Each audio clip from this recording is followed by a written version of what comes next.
Hello dear learners, आज हम BEd second year का पेपर लर्निंग एंड टीचिंग में यूनिट पढ़ने जा रहे हैं प्रिंसिपल ऑफ टीचिंग, यानी शिक्षण के नियम पढ़ रहे हैं।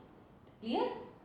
कल हमने पढ़े थे शिक्षण के सूत्र, मैगजीम्स ऑफ टीचिंग कल हमने कवर करा था। आज हम प्रिंसिपल कर रहे हैं। एक चीज आप क्लियर रखना, प्रिंसिपल जब सिलेबस में लिखा होता है तो कई बार वहाँ थ्योरीज भी होती है।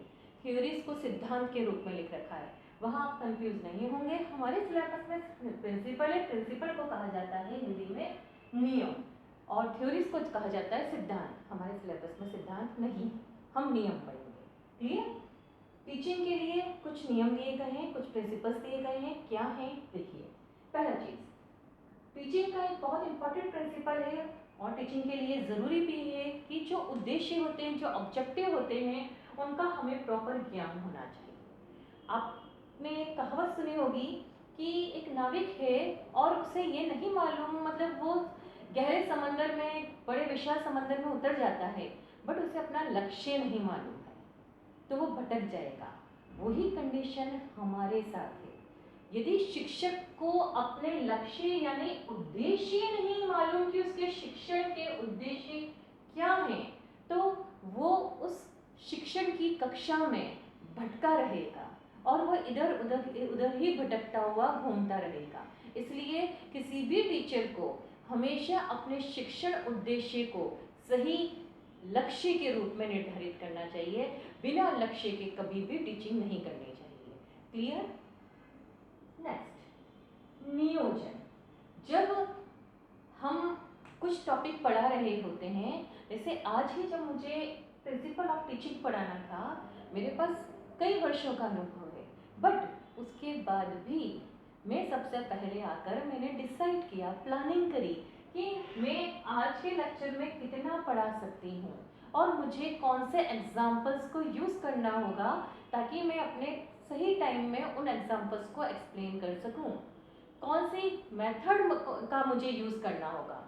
यहाँ पे हम लेक्चर मेथड ही यूज़ कर रहे हैं क्योंकि हमारा पूरा प्योरली थ्योरेटिकल पोर्शन चल रहा है, बट जब हम माइक्रो टीचिंग कर रहे थे तो वो प्रैक्टिकल था, तो वहाँ हमारा मेथड चेंज हो रहा था। ऐसे ही जब भी हम जिस टॉपिक को पढ़ाने जा रहे हैं, सबसे पहले वो टॉपिक डिसाइड किया जाता है, नियोजित होता है कि हमें कौन सा टॉपिक लेना है, टॉपिक में कितने सब टॉपिक्स आएंगे, कौन सा हमें पैराग्राफ कवर करना है, हम इस पे कौन से एग्जाम्पल्स यूज़ करेंगे, कौन सी मेथड यूज़ करेंगे, और अगर हमें टीए की ज़रूरत है या टीचिंग एड की तो हम कौन सा टीचिंग एड यूज़ करेंगे।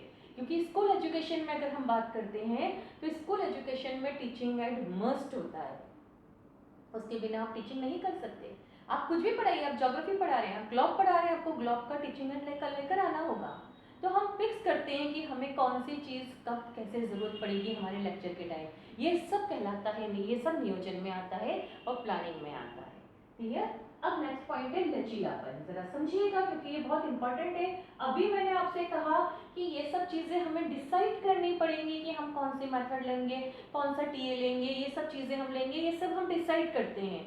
बट कई बार ये होता है कि जब हम क्लास के अंदर पहुंचते हैं तो कुछ चीज़ें या कुछ एनवायरनमेंट चेंज हो जाता है। आपने देखा होगा कई बार चेंज हो जाता है। हो सकता है कि जो मेथड हम लेकर गए, जिन एग्जाम्पल्स को हम दे रहे हैं, स्टूडेंट को एग्जाम्पल नहीं समझ पाते।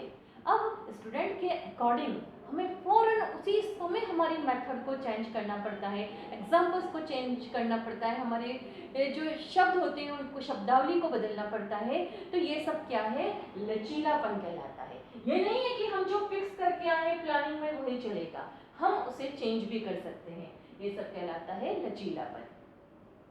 नेक्स्ट, पूर्व अनुभवों का उपयोग, प्रीवियस नॉलेज। ये हमने कल भी बात करी थी, हमारे सारे मैगजीम्स प्रीवियस नॉलेज के ऊपर ही बने हुए थे। आज भी हम वही बात कर रहे हैं प्रिंसिपल में भी कि प्रीवियस नॉलेज होना ज़रूरी है। हम जब भी जिस भी टॉपिक को पढ़ाएंगे प्रीवियस नॉलेज के साथ पढ़ाएंगे। ये हमें नियम दिया गया है, ये प्रिंसिपल बनाया गया है कि इसी प्रिंसिपल के साथ हमें पढ़ाना है। व्यक्तिगत विभिन्नता, इंडिविजुअल डिफरेंस। इंडिविजुअल डिफरेंस की वजह से ही लचीलापन आता है। पहली चीज़ है इंडिविजुअल डिफरेंस क्या है। मैंने आपने घर में देखा होगा कि दो बहन भाई भी एक जैसे नहीं होते, उनका मेंटल लेवल, उनका सोचने का तरीका, विजन, हर चीज़ अलग अलग होती है। ऐसे ही हमारी क्लास के अंदर जितने भी स्टूडेंट बैठे हैं, ये सारे स्टूडेंट अलग अलग इंडिविजुअल डिफरेंस लिए हुए हैं, व्यक्तिगत विभिन्नता है। तो टीचर को ये याद रखना चाहिए कि जब वो एग्जाम्पल दे रहा है या कुछ भी समझा रहा है, तो उसके 40 स्टूडेंट, 30 स्टूडेंट, 50 स्टूडेंट जितने भी क्लास में बैठे हैं, उनके लेवल को समझते हुए देना चाहिए। ये इंडिविजुअल डिफरेंस का प्रिंसिपल कहलाता है। नेक्स्ट, वास्तविक जीवन से संबंध। वास्तविक जीवन से संबंध का मीनिंग होता है कि जब भी हम कुछ पढ़ा रहे हैं तो हमेशा रियल लाइफ से भी जोड़ना पड़ेगा। जैसे हमारा एजुकेशन सिस्टम को अगर आप देखोगे तो वो रियल लाइफ से जुड़कर ही चलता है। वक्त के साथ हमारी अलग अलग एजुकेशन पॉलिसी आई। क्यों आई? वो जो एनवायरनमेंट था, वो जो वक्त था, उसके अकॉर्डिंग एजुकेशन पॉलिसी आई। आज एनवायरनमेंट और चेंज हुआ है। क्लियर? तो नई एजुकेशन पॉलिसी हमें अब आईसीटी की बात करवा रही। क्लियर? बहुत मतलब इवन अब टीचर ट्रेनिंग के अंदर आप लोग भी आईसीटी का एक अलग से पेपर पढ़ते हैं, आईसीटी का लेसन ही आप अलग से पढ़ाते हैं। क्यों? क्योंकि ये वास्तविक जीवन है। वास्तविक जीवन यही कह रहा है कि अब आपको वक्त के साथ प्रेजेंट टाइम ये है जिसमें आपको चलना होगा। तो यहाँ प्रिंसिपल ऑफ टीचिंग में एक वास्तविक जीवन से जोड़ना या वास्तविक जीवन के साथ संबंध का मीनिंग ये भी आता है कि जो प्रेजेंट एनवायरनमेंट है उसके साथ आप समायोजित हों और उसके अकॉर्डिंग पढ़ाएं। दूसरा एक वास्तविक जीवन यह भी आता है कि जब भी पढ़ाएं हमेशा लाइफ से जोड़कर पढ़ाएं। जैसे चाहे टीचिंग लें, चाहे आप साइकोलॉजी का पोर्शन लें, इवन साइंस लें, हिंदी लें, कुछ भी लें, आप जब भी एग्जाम्पल दे रहे हैं, जब भी आप पढ़ा रहे हैं या कुछ बात कर रहे हैं, तो आपको वास्तविक जीवन से जोड़ते हुए ही बात करनी है। डन? अन्य विषयों के साथ समन्वय। अन्य विषयों के साथ समन्वय का मीनिंग है, जैसे अभी जब आपका बीएड थर्ड ईयर के अंदर ही है, सेकंड ईयर में तो नहीं है, थर्ड ईयर में है, लैंग्वेज अक्रॉस करिकुलम में, वहाँ पे आपको क्लियर कर दिया गया है कि जैसे मैं पढ़ा रही हूँ, पढ़ा आपको टीचिंग नहीं हूँ, मेरा पेपर अलग है, लर्निंग एंड टीचिंग, या आप फिजिक्स पढ़ रहे हैं, वहाँ क्या होगा, बिना लैंग्वेज के वो चीज़ आपको टीच नहीं की जा सकती। चाहे वो लैंग्वेज आपकी खुद की मातृभाषा के रूप में हो, आपकी रीजनल लैंग्वेज हो, या आपका हिंदी, इंग्लिश, जिसमें भी आप कहना चाह रहे हैं वो लैंग्वेज हो। दूसरी चीज़, जब भी हम साइंस की बात कर रहे हैं, जैसे मैं बायोलॉजी की बात कर रही हूँ, डीएनए का मॉडल की बात कर रहे हैं, तो वहाँ हम देख रहे हैं कि डीएनए का मॉडल बायोलॉजी वाला के लिए नहीं है, डीएनए का मॉडल सबके लिए, केमिस्ट्री वाले भी हैं, फिजिक्स वाले भी हैं, वह नोबेल प्राइज भी इन लोगों को भी मिला है। तो ऐसा नहीं है कि वो फील्ड सिर्फ एक ही की हो, हमारे जितने भी विषय हैं एक दूसरे के साथ वो जुड़े हुए हैं, उनके एग्जाम्पल, उनके रूप हमें एक दूसरे के साथ जोड़ने पड़ते हैं, तभी हम आगे आते हैं। और इसमें सबसे इम्पोर्टेंट लैंग्वेज वाला होता है, क्योंकि लैंग्वेज किसी भी टीचिंग के लिए बहुत अहमियत रखता है। सक्रिय सहयोग लेना, आप समझिएगा, एक एग्जांपल, एक हिंट दे रखा है मैंने यहाँ पर, teacher students are four two, मतलब किसी भी ध्रुव, मतलब दो ध्रुव हैं जो एक दूसरे के बिना नहीं रह सकते हैं, समझिएगा, क्योंकि अपोजिट होते हैं पोल, बट अट्रैक्शन सबसे ज्यादा होता है उनमें। तो वही चीज क्लास के अंदर भी है, ये प्रिंसिपल के रूप में दिया गया है कि टीचर और स्टूडेंट के बीच में इंटरेक्शन एक बहुत प्रॉपर, हेल्दी, फ्रेंडली होना चाहिए, तब जाके और उनमें एक दूसरे के लिए सहयोग आएगा, यानी कि कोऑपरेट करेंगे। टीचर कुछ पढ़ा रहा है तो स्टूडेंट बहुत ध्यान से उस चीज़ को सुनेगा, या स्टूडेंट कुछ कह रहा है तो टीचर उसको बहुत ध्यान से सुनकर उसके अकॉर्डिंग पढ़ा रहा है। तो ये सब क्या कहलाता है, सहयोग, कोऑपरेशन के रूप में आता है। अनुकूल वातावरण व उचित नियंत्रण, इस चीज को समझिएगा। अनुकूल वातावरण का मीनिंग एक ये भी रहता है कि प्रेजेंट एनवायरनमेंट जिसमें क्लास चल रही है, चाहे वो फिजिकल रूप में एनवायरनमेंट कहो, आप जैसे लाइट कह दें, आप फैन कह दें, ये सब जो चीज़ें आती हैं, सिटिंग अरेंजमेंट कह दें, ये भी एक अनुकूल एनवायरनमेंट है। एक क्लास के अंदर जब टीचर पढ़ा रहा है तो स्टूडेंट का आपकी और कॉन्सेंट्रेट होना भी अनुकूल एनवायरनमेंट में आएगा। क्लियर?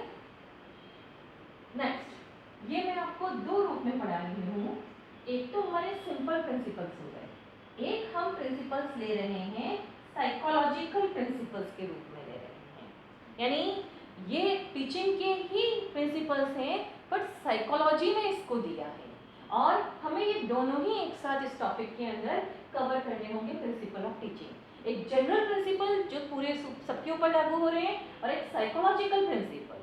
देखिए, पहला मनोवैज्ञानिक शिक्षण के नियम। पहला, अभिप्रेरणा व रुचि।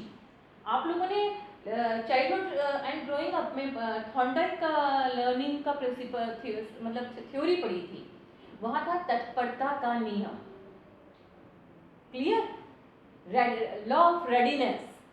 क्या था वहाँ, हमने उसका एक एग्जाम्पल भी लिया था कि घोड़े को नदी के पास ले जाया जाता है बट घोड़ा तब भी पानी नहीं पी रहा। क्यों नहीं पी रहा? क्योंकि तत्पर नहीं है, वो पीना नहीं चाहता, उसकी इच्छा नहीं है। यहाँ टीचिंग का प्रिंसिपल, ये जो अभिप्रेरणा व रुचि है वो वही है। मीनिंग ये है कि टीचर का प्रॉपर कर्तव्य होता है कि जब वो क्लास में आए तो स्टूडेंट को तत्पर करे, यानी रेडी करे लर्निंग के लिए। अब वो उसको मोटिवेट करके करें, उनको इंटरेस्ट किस तरह से उसको इसमें डेवलप करना है, किसी भी तरह से। अब इंटरेस्ट डेवलप करने के लिए हमें टीचिंग एड मेथड्स, ये जो हमने ऊपर बात करी थी, ये सब वो यूज़ करेंगे टीचर, और स्टूडेंट को अभिप्रेरित करते हुए इंटरेस्ट डेवलप करेंगे अपने टॉपिक में, तब जाकर टीचिंग सक्सेसफुल होगी। क्लियर?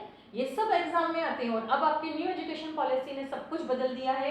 आप रट्टा मारकर एग्जाम के ऑब्जेक्टिव क्वेश्चन नहीं सॉल्व कर सकते, आपको अप्लाइड फॉर्म में उन एग्जाम्पल्स को सॉल्व करना पड़ेगा। जैसे अभिरुचि या अभिप्रेरणा का नियम अगर आ रहा है, प्रिंसिपल दिया जा रहा है, तो वो क्लियर है, थॉर्नडाइक के नियम के आधार पर बना है। तो थॉर्नडाइक ने रेडीनेस, लॉ ऑफ रेडीनेस यानी तत्परता का नियम दिया था, जिसमें घोड़े का एक क्लासिकल एग्जाम्पल है कि अगर घोड़े को हम नदी के पास ले गए, वो पानी नहीं पीता। क्यों नहीं पीता? वही कंडीशन स्टूडेंट्स के साथ आ रही है कि स्टूडेंट को टीचर बहुत अच्छे से पढ़ा रहे हैं बट स्टूडेंट रुचि नहीं ले रहा है, अभिप्रेरित ही नहीं है, तो पढ़ाना बेकार हो जाएगा। इसलिए पहले स्टूडेंट को मोटिवेट किया जाए, रुचि, इंटरेस्ट उत्पन्न किया जाए ताकि वो अच्छे से पढ़ सके। डन? नेक्स्ट, आवृत्ति व अभ्यास का नियम, यानी रिपीट करना और एक्सरसाइज करना, यानी बार बार उसकी प्रैक्टिस करना। क्यों? क्योंकि टीचिंग के अंदर टीचर बार बार जो वो रिपीट करवाता है, जो फीडबैक भी लेता है कई बार, ये इसी आधार पर ले रहा है। हमें अगर स्कूल में टेबल याद करवाए गए थे तो इसी बेस पे बार बार याद करवाए जाते थे, बार बार खुलवाए जाते थे टेबल। क्यों? क्योंकि जितनी हम प्रैक्टिस करेंगे उतना परफेक्शन आएगा। वही चीज़ यहाँ टीचिंग में हो रहा है। टीचर को टेस्ट के थ्रू बार बार रिपीट करवाना, स्टूडेंट को अपना टॉपिक असाइनमेंट देकर टॉपिक रिपीट करवाना, ताकि जितनी बार वो प्रैक्टिस करेगा उतना स्टेबल लर्निंग होगी। नेक्स्ट, परिवर्तन, आराम, मनोरंजन, ये सबसे मजेदार है। जैसे आप सुनेंगे आप बड़ा खुश हो जाएंगे कि आराम और मनोरंजन की बात हो रही है। एक्चुअली यहाँ पे ये है परिवर्तन, यानी कभी कभी अपनी क्लास के अंदर एक जैसा माहौल ना उत्पन्न करके कभी कभी चेंज करते रहना चाहिए एनवायरनमेंट, और रिलैक्स भी करना चाहिए स्टूडेंट्स को। और जब भी हम पढ़ा रहे हैं, जैसे प्ले मेथड जो आई है वो मनोरंजन के आधार पर है, खेल विधि जो आई है, ताकि स्टूडेंट खुश होकर, जो यहाँ कहा गया रुचि, वो खुश होकर स्टूडेंट अपने टीचर के लेक्चर को सुन सके, अपनी लर्निंग कंप्लीट कर सके। प्रतिपुष्टि और पुनर्बलन, यानी फीडबैक एंड रीइंफोर्समेंट, इसको हम कह रहे हैं, ये क्या है? फीडबैक एंड रीइंफोर्समेंट है। रीइंफोर्समेंट का मीनिंग यहाँ है, फीडबैक का मीनिंग जो टीचर पढ़ा रहा है वो फीडबैक क्वेश्चन के माध्यम से, मूल्यांकन के माध्यम से लेकर लेता है, अपना स्टूडेंट से बात करता है, तब उसको फीडबैक मिलता है। दूसरा पुनर्बलन, यानी स्टूडेंट को मोटिवेट करना, स्टूडेंट को गुड, वेरी गुड, आपने अच्छा करा, ये सब जो चीज़ें दी जाती है उससे स्टूडेंट मोटिवेट होता है, और जो डिजायर कैरेक्टर टीचर चाहता है वो डेवलप होता है। तो ये प्रिंसिपल उस रूप में मनोविज्ञान के रूप में दिया गया है। नेक्स्ट, ज्ञानेंद्रियों का प्रशिक्षण, यानी सेंसरी ऑर्गन की प्रैक्टिस करवाना, बहुत इंपॉर्टेंट है, जरा समझिएगा इस चीज को भी। लर्निंग के लिए एक बात कही जाती है कि लर्निंग तब ज़्यादा बेस्ट होती है, स्टेबल होती है, जब सारी ज्ञानेंद्रियां, सारे सेंसरी ऑर्गन यूज हो रहे हैं। जैसे देखने वाला तो सेंसरी ऑर्गन हो रहा है, लिखते जा रहे हैं तो लिखने वाला हो रहा है, ब्रेन एनालाइज कर रहा है, जितने सेंसरी ऑर्गन ज़्यादा यूज होंगे उतनी लर्निंग स्टेबल होगी। अब टीचिंग के अंदर प्रिंसिपल क्यों आया है ये वाला? टीचर इस तरह के क्वेश्चन दे कि स्टूडेंट के सारे सेंसरी ऑर्गन उसमें वर्क कर सकें। जैसे प्रोजेक्ट दें, उन्हें ऑब्जर्वेशन करने के लिए दें, उन्हें रिकॉग्नाइज करने के लिए दें। जैसे अगर वो कह रहा है वो रिकॉग्नाइज करने, पहचान करने के लिए जब क्वेश्चन दे रहा है तो उस कंडीशन में स्टूडेंट क्या कर रहा है, दोबारा से अपने ब्रेन में जा रहा है, अपने अब जो लर्न किया था उसे रिकॉल कर रहा है, वो पहचान रहा है, उसको जनरलाइज कर रहा है। तो ये क्या है, सारे सेंसरी ऑर्गन की प्रैक्टिस हो रही है। अगर आपको याद हो अबेकस वो जो क्लास है आपकी मैथ्स की या किसी की, वो इसी बेस पे है कि ज़्यादा से ज़्यादा सेंसरी ऑर्गन यूज होंगे जिससे स्टूडेंट की लर्निंग स्टेबल होगी। और उसी प्रिंसिपल को हमने टीचिंग में लिया है कि ज्ञानेंद्रियों को प्रशिक्षण करना है, ट्रेन करना। ट्रेन करने का मीनिंग है कि टीचर जो खुद टीचर है वो इस तरह के क्वेश्चंस पूछे, ब्रेनस्टॉर्मिंग के क्वेश्चन करे, प्रॉब्लम सॉल्विंग के क्वेश्चन करे, रिकॉल रिकॉग्नाइजेशन के क्वेश्चन करे, जिससे स्टूडेंट के सारे सेंसरी ऑर्गन दोबारा से एक्टिव हो जाए। डन। और ये रिसर्च है, लर्निंग के ऊपर रिसर्च हुआ है कि जितनी बार ब्रेन की सेंसरी नर्व सेल्स स्टिमुलेट होंगी उतना स्टेबिलिटी मेमोरी में आती है। डन। नेक्स्ट, स्वयं अधिगम को प्रोत्साहित करना है, सेल्फ लर्निंग। यहाँ पे स्वयं अधिगम का मीनिंग क्या आ रहा है, सेल्फ लर्निंग। सेल्फ लर्निंग में यहाँ पे है कि स्टूडेंट को ऐसे वर्क दिए जाएं जो वो खुद करके सीखें। लर्निंग बाय डूइंग वाली जो हमारा लर्निंग का प्रिंसिपल है उसके बेस पे इसको दिया गया है। स्टूडेंट को खुद सीखना जरूरी है, खुद करना जरूरी है, क्योंकि जो काम खुद करते हैं, लर्निंग बाय डूइंग जब खुद होता है तब ज्यादा स्टेबल लर्निंग होती है और टीचिंग भी सक्सेसफुल रहेगी, यानी इफेक्टिव टीचिंग रहेगी। सृजनात्मकता को पोषण, न्यूट्रिशन टू क्रिएटिविटी। क्यों क्रिएटिविटी, यानी कि जो प्रोजेक्ट वर्क दिया जा रहा है, प्रोजेक्ट वर्क में आप खुद अपना काम करते हैं, अपना बनाते हैं, तो यहाँ पे वो क्रिएटिविटी कहलाती है, यानी सृजनात्मकता होती है। तो टीचिंग करते समय टीचर का फर्ज बनता है कि अगर वो क्वेश्चन कर रहा है तो क्रिएटिव लेवल पर करे। और यही वजह है ब्लूम टैक्सोनॉमी, अगर आपने फर्स्ट ईयर में पढ़ी है और अगर आपने ब्लूम टैक्सोनॉमी के ऑब्जेक्टिव याद है तो सबसे टॉप पर क्रिएटिविटी को बिठाया गया है।